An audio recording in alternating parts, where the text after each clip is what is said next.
Assalamualaikum warahmatullahi wabarakatuh. Perkenalkan, saya Amanda Nufitasari, praktikan praktikum pengelolaan lingkungan perairan 2021.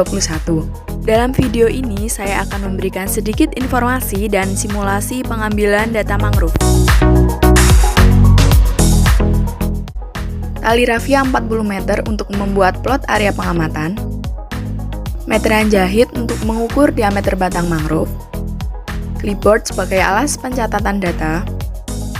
Pena waterproof dan kertas sabak untuk menuliskan data yang diperoleh, botol untuk menampung sampel air, kertas label sebagai penanda sampel, plastik klip dan plastik 1 kg sebagai wadah biota dan bagian-bagian mangrove, termometer untuk mengukur suhu perairan, GPS sebagai penanda titik koordinat, refraktometer untuk mengukur kadar salinitas, serta pH meter untuk mengukur derajat keasaman perairan.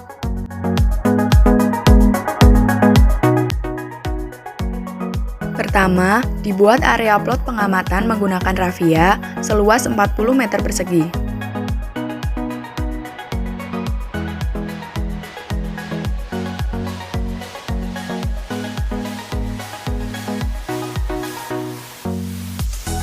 Kemudian, koordinat titik lokasi pengamatan ditentukan dengan GPS.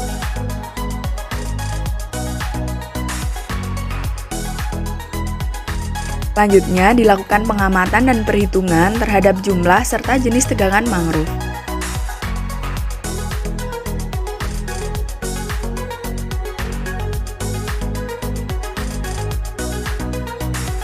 Kemudian, keliling batang mangrove juga diukur untuk perhitungan diameter dan penentuan apakah mangrove tersebut masuk dalam kelompok semayan, anakan, atau indukan.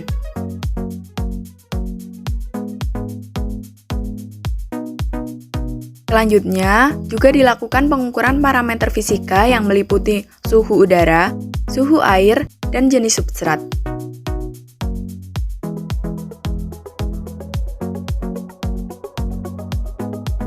Data yang didapatkan kemudian dicatat. Data ini selanjutnya akan diolah menggunakan Microsoft Excel.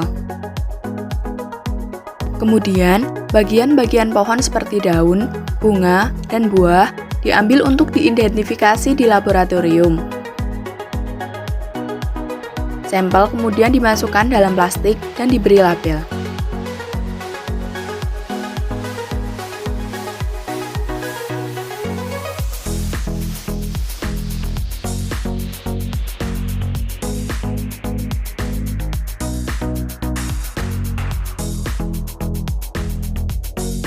Kemudian, diambil pula sampel dari biota-biota yang hidup pada ekosistem mangrove tersebut.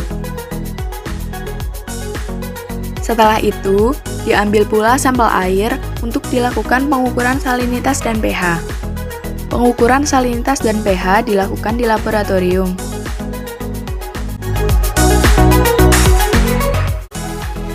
Mangrove merupakan jenis pepohonan khas yang hidup di sepanjang pantai atau muara dan masih dipengaruhi oleh pasang surut. Beberapa contoh jenis mangrove diantaranya Rhizopora, Bruguiera, Soneratia, Avicennia, Cereops, Psilocarpus, serta Agiceras. Terdapat 3 yonasi mangrove. Yang pertama, yona distal. Yona ini merupakan yona yang terjauh dari laut atau terbelakang. Yang kedua, yona middle. Yona ini merupakan yona yang terletak di antara laut dan darat atau yona pertengahan. Dan yang terakhir, yona proksimal. Yona ini merupakan yona yang dekat dengan laut dan yona terdepan. Beberapa biota air seperti ikan, udang, kepiting, dan berbagai jenis moluska menjadikan mangrove sebagai habitatnya. Selain itu, mangrove juga berperan dalam penyerapan oksigen, lindung dari erosi, serta produsen primer. Apabila ekosistem mangrove terganggu, kehidupan organisme di dalamnya juga akan terancam. Oleh karena itu, konservasi mangrove penting untuk dilakukan.